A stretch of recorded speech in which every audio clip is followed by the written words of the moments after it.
안녕하세요. 창세기는 천지 만물과 인간의 창조로 시작되었습니다.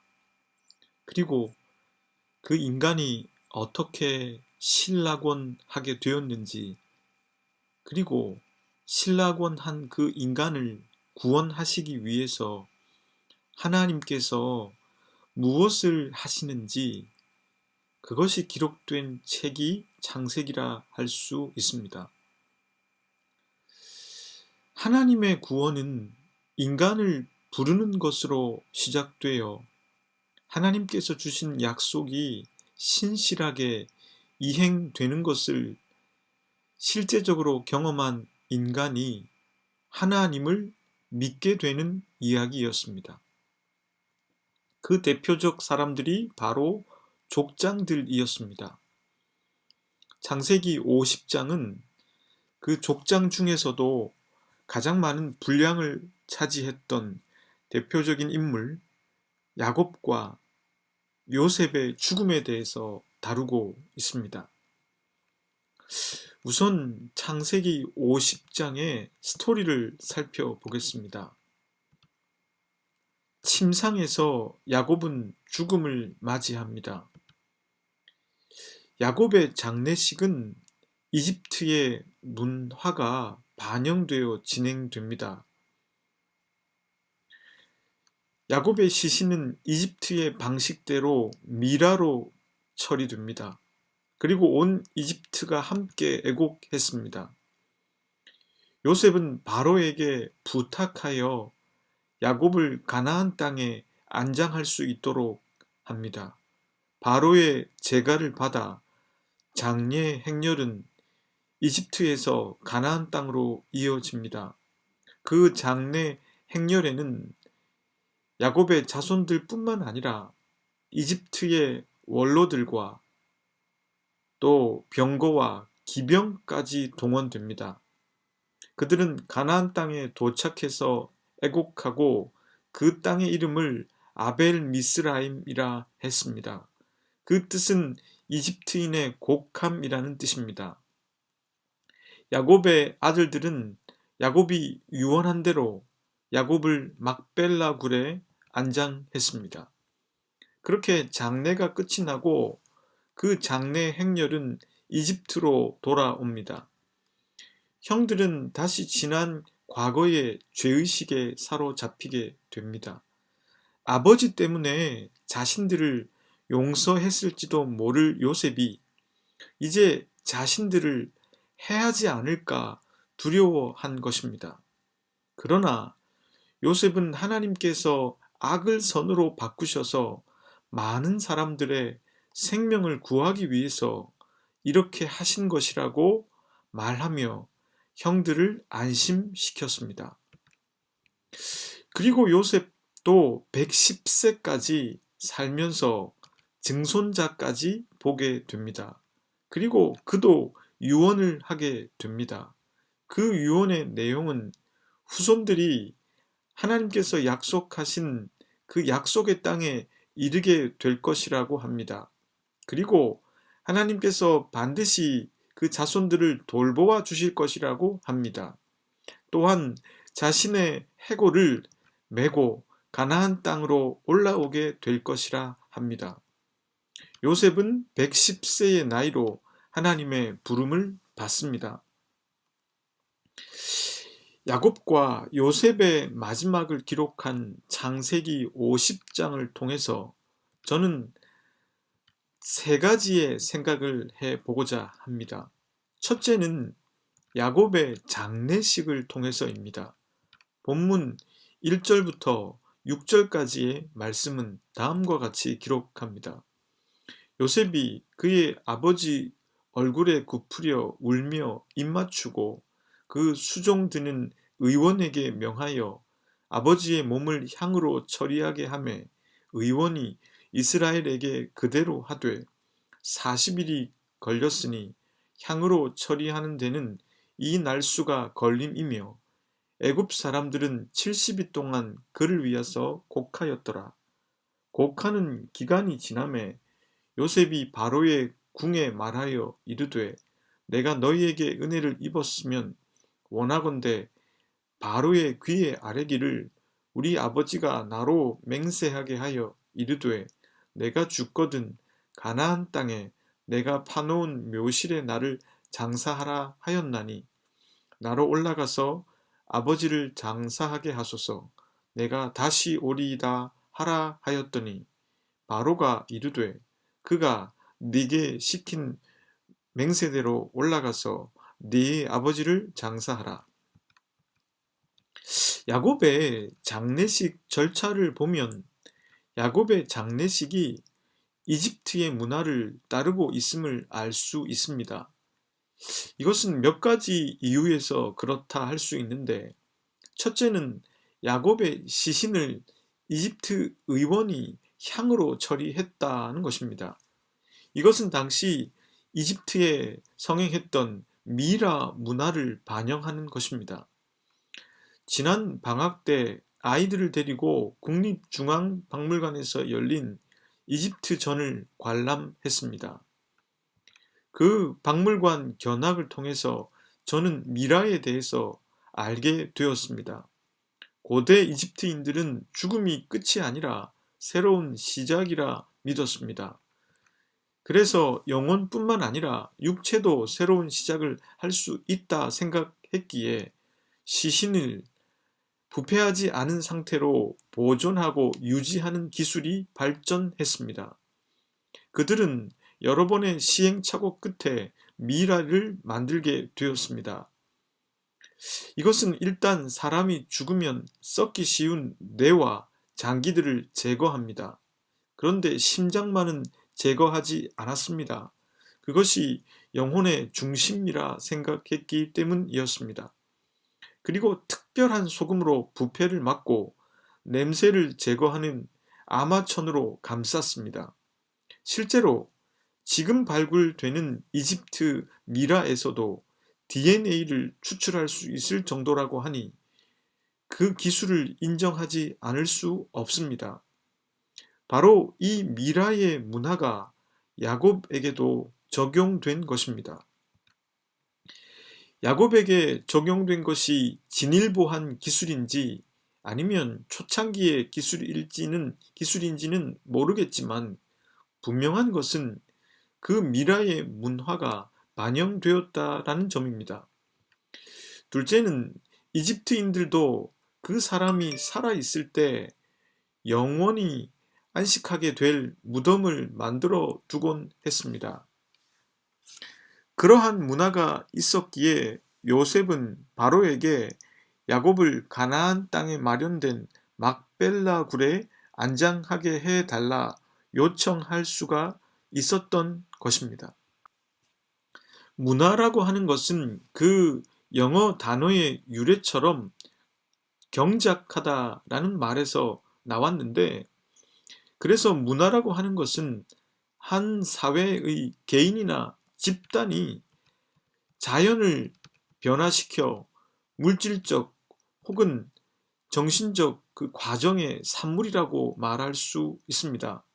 쉽게 말하면 인간이 자연에 적응해 보면서 만들어낸 삶의 모습이라고 할 수가 있습니다. 이집트가 갖고 있는 미라의 문화와 장래의 문화는 고스란히 그곳에 살고 있는 야곱의 장래에 적용될 수밖에 없었습니다. 그것은 어쩔 수 없는 문화이기 때문이었습니다. 그런데 야곱의 장래가 비록 이집트식으로 진행되었다고 하지만 그가 안장된 곳은 이집트가 아니라 바로 약속의 땅 가나안에 위치한 막벨라 굴이었습니다. 이 말의 의미는 아주 어린 자녀들을 제외하곤 많은 야곱의 후손들이 가나안 땅을 밟아보게 되었다라는 점입니다. 그리고 조상 야곱이 묻혀있는 곳으로 마음이 깊이 각인될 수 있었다는 것입니다.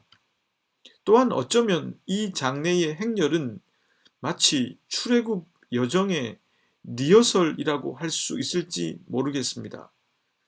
달리 말하면 출애굽 여정의 미리 보기라고 할 수도 있겠지요. 결국 이와 같은 장례식은 결국 이스라엘 백성들에게 이집트는 영원한 본향이 아님을 깨닫게 해 주었습니다.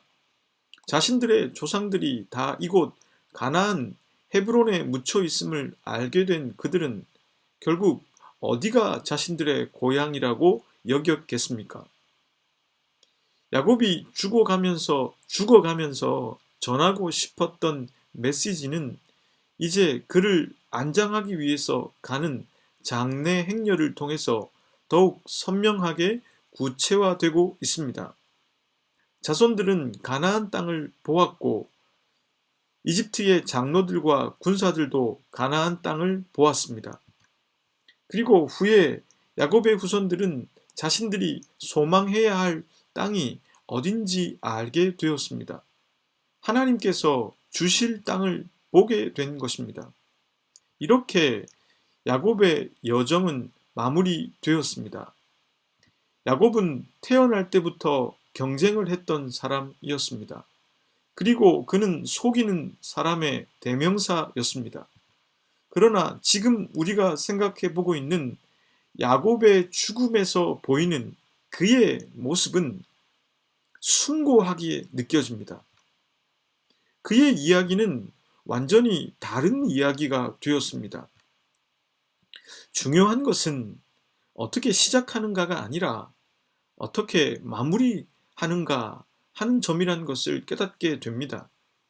중요한 것은 어떻게 만나는가가 아니라 어떻게 헤어지는가라고 하는 것을 깨닫게 됩니다.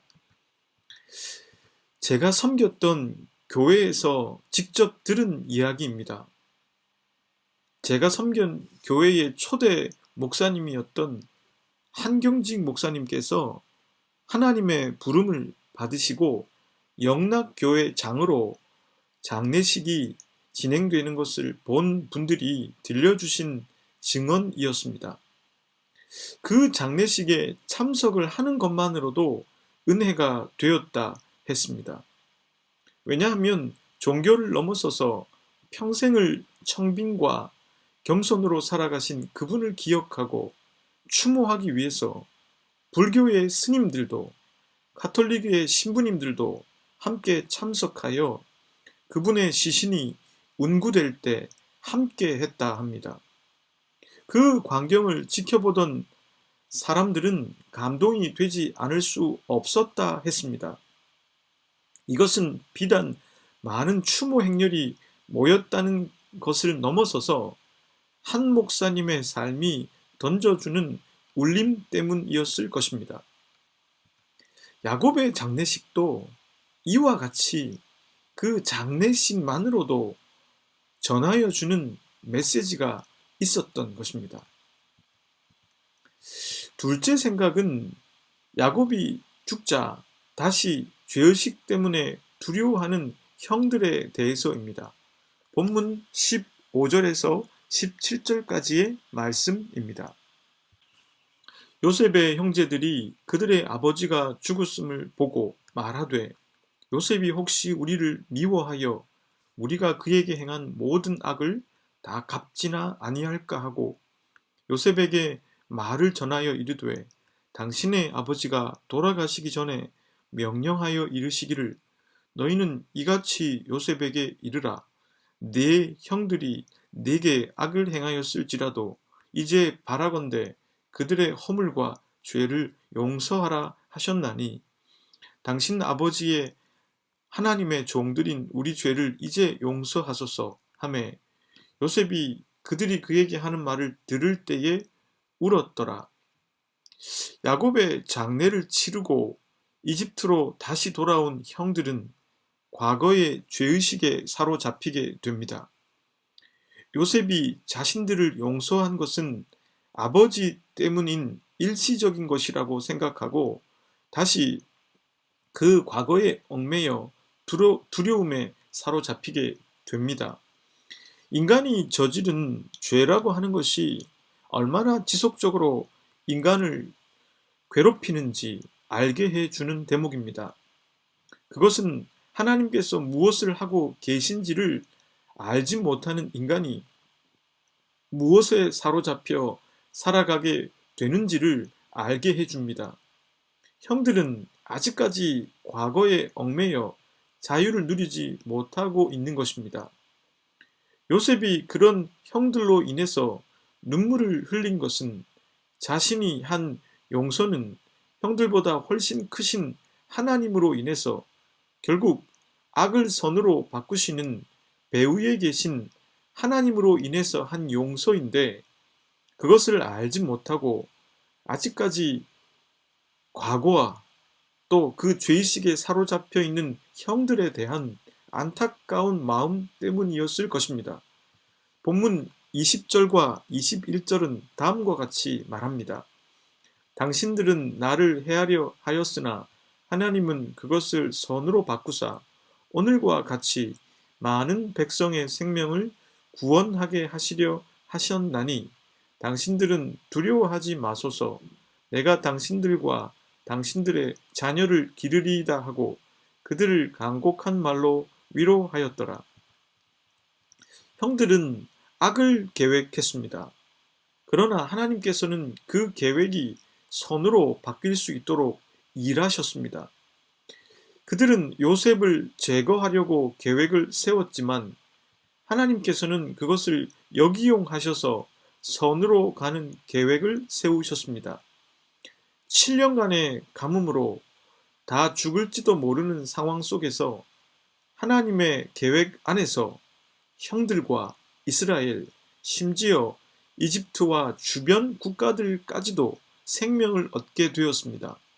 하나님의 계획은 모두에게 생명을 주는 방향이었습니다.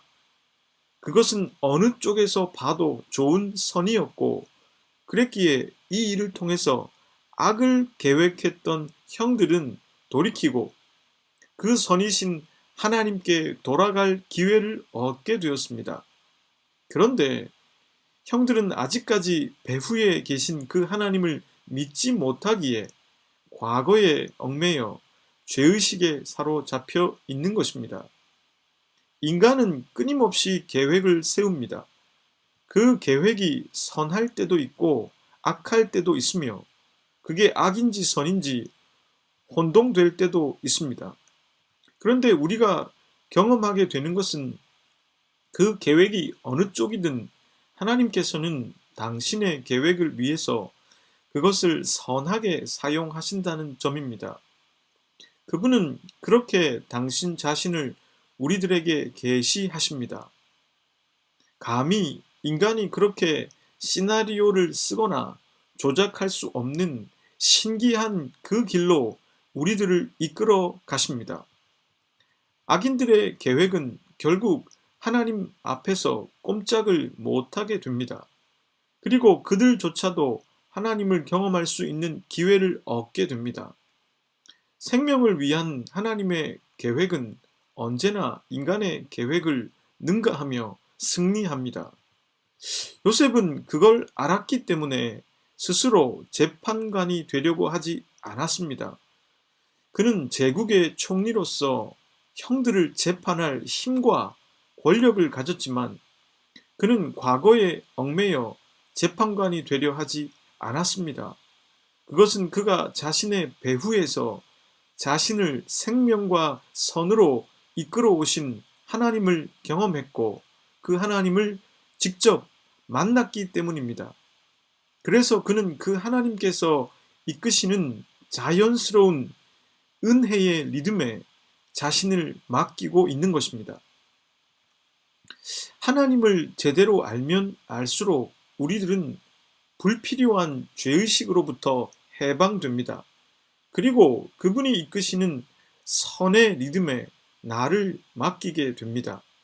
내가 잘나서 살아가는 방식이 아니라 그 리듬에 나를 맡기는 그런 삶을 살아가게 되는 것이지요. 그래서 한이 없이 자연스럽고 그러면서도 순수하고 미래를 향한 기대를 하나님 안에 갖고 살아가는 그런 삶을 살게 됩니다. 셋째 생각은 요셉의 죽음을 통해서입니다. 요셉은 110세를 살았습니다. 그는 증손까지 볼 수 있는 기쁨을 누렸습니다. 그가 하나님께 받은 복입니다. 그리고 성경은 그가 어떤 내용으로 유언을 했는지 다음과 같이 말해줍니다. 요셉이 그의 형제들에게 이르되 나는 죽을 것이나 하나님이 당신들을 돌보시고 당신들을 이 땅에서 인도하여 내사 아브라함과 이삭과 야곱에게 맹세하신 땅에 이르게 하시리라 하고 요셉이 또 이스라엘 자손에게 맹세시켜 이르기를 하나님이 반드시 당신들을 돌보시리니 당신들은 여기서 내 해골을 메고 올라가겠다 하라 하였더라. 요셉이 유언한 내용을 정리해 보면 세 가지로 볼 수 있습니다. 첫째는 그의 후손들이 결국 가나안 땅으로 가게 될 것이라고 했습니다. 약속의 땅으로 그들이 돌아가게 될 것이란 말씀입니다. 둘째는 하나님께서 반드시 자손들을 돌보아 주실 것이라 확신했습니다. 우리가 자녀들을 보면서 하는 염려와 두려움들이 있습니다. 그때마다 이 요셉의 유언을 떠올려 본다면 좋은 약이 되지 않을까 생각해 봅니다. 하나님께서 반드시 돌보아 주실 것이다 하고 말이지요. 셋째는 나의 유고를 메고 가라는 것입니다. 이것은 자신이 안장될 곳은 이집트가 아니라 바로 가나안 땅임을 의미합니다. 요셉 역시도 야곱과 매우 유사한 내용의 유언을 하고 있습니다. 죽어가면서 어떤 메시지를 전하고 있는지 생각해 보자면 결국 어떻게 해서라도 자손들이 하나님과 그분의 약속과 연결되기를 바라고 있는 것입니다. 이 요셉의 유언은 주전 6세기 포로 생활을 해야만 했던 이스라엘 백성들에게 희망이 되어주는 말씀이 되었습니다. 다시 가나안 땅으로 갈 수 있도록 하나님께서 반드시 돌보아 주실 것이라 믿게 된 것이죠. 저는 요셉의 유언을 생각하면서 떠오르는 한 분과 한 장면이 있었습니다. 그것은 홍성사에서 출판한 이보다 더 큰 사랑이 없나니 라는 책에 소개된 내용인데요. 서울 합정동에는 양화진이라는 곳이 있습니다. 그곳에는 외국인 선교사 묘역이 있습니다. 그곳에는 총 90기에 해당하는 선교사님들의 유해가 안치되어 있고요. 또 그분들의 가족의 유해 55기가 안치되어 있습니다. 그러니까 총 합쳐서 145기의 그 유해가 안치되어 있습니다. 그 중에서 한국 땅에 개신교 선교사로 최초로 발을 디딘 분이 있는데 그분들은 바로 언더우드 목사님과 아펜젤러 목사님이십니다. 이 두 분은 1885년 4월 5일 부활절 오후에 한국에 들어오셨습니다. 아펜젤러 목사님의 아들인 헨리 선교사님은 1889년 11월 서울에서 태어났습니다. 서울에서 어린 시절을 보낸 뒤에 교육을 위해 다시 미국으로 돌아갑니다. 프린스턴 대학과 드루 신학교 그리고 뉴욕대를 졸업한 그는 다시 한국으로 돌아왔습니다. 배제 학당의 교장으로 헌신하면서 일제강점기 시대에는 고초를 겪기도 했습니다.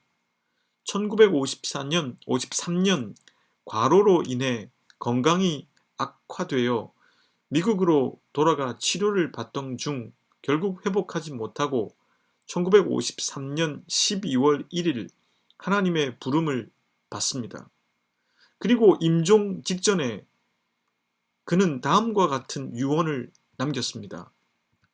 나를 한국 땅에 묻어주고 아버지께서 조선인들을 얼마나 사랑하셨는지 그들로 하여금 알 수 있도록 해달라. 그의 유언에 따라서 그의 유해는 다음 해인 1954년 10월 20일에 한국으로 돌아와 양화진에 안장되었습니다.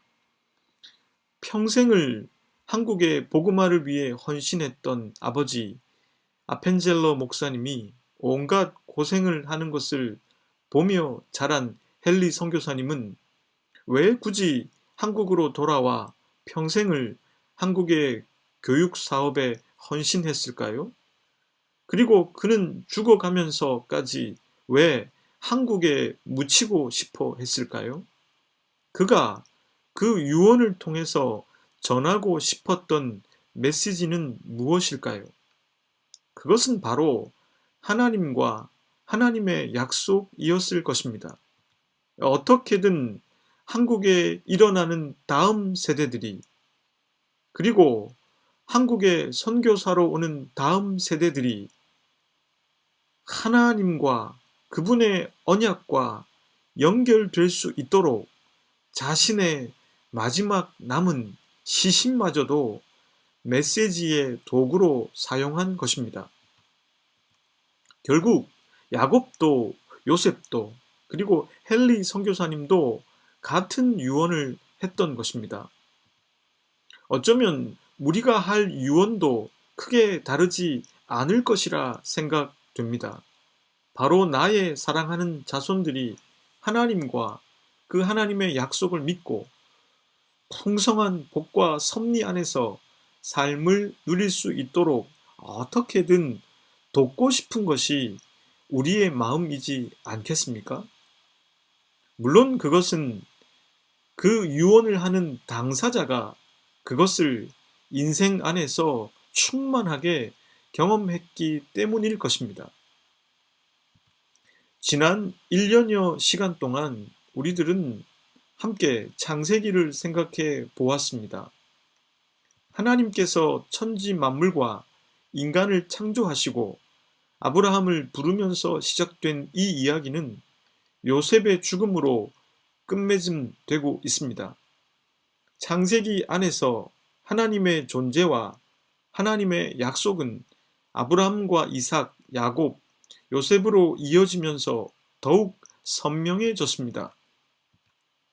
아브라함을 부르신 그 하나님께서 바로 여러분들과 저를 부르셨다는 것, 그리고 그 하나님이 여러분들과 저를 교회로 부르셨다는 것을 가슴에 잘 간직해 두시길 바랍니다. 저는 약 3주 정도 다음에 여호수아 생각과 사사기 생각을 준비할 것입니다. 앞으로 수요일의 큰 타이틀은 수요 묵상이라 하겠습니다. 그 안의 내용은 가능한 구약을 먼저 다루도록 하겠습니다. 2월 첫 주간에 맞추어 여호수아 생각 그 1장으로 다시 찾아뵙겠습니다. 그간 창세기 생각을 기다려 주시고 애청해 주신 모든 분들께 감사를 드립니다. 함께 기도하겠습니다. 하나님, 많이 부족한 사람이 감히 하나님의 말씀을 가지고 이런저런 생각을 나누어 보았습니다. 이 창세기 생각이 창세기의 종결이 아니라 창세기를 다시 읽어가게 하는 시작점이 되게 해 주십시오. 족장들을 이끄시고 역사하신 그 하나님이 바로 우리들의 하나님이요, 나의 하나님임을 알게 하시고 그 하나님께서 우리들을 믿는 사람으로, 그리고 믿는 사람들의 공동체인 교회로 부르셨음을 잊지 말게 해 주십시오. 그 부르심에 성실하게 응답해 나가는 저희들의 삶이 되게 해 주십시오.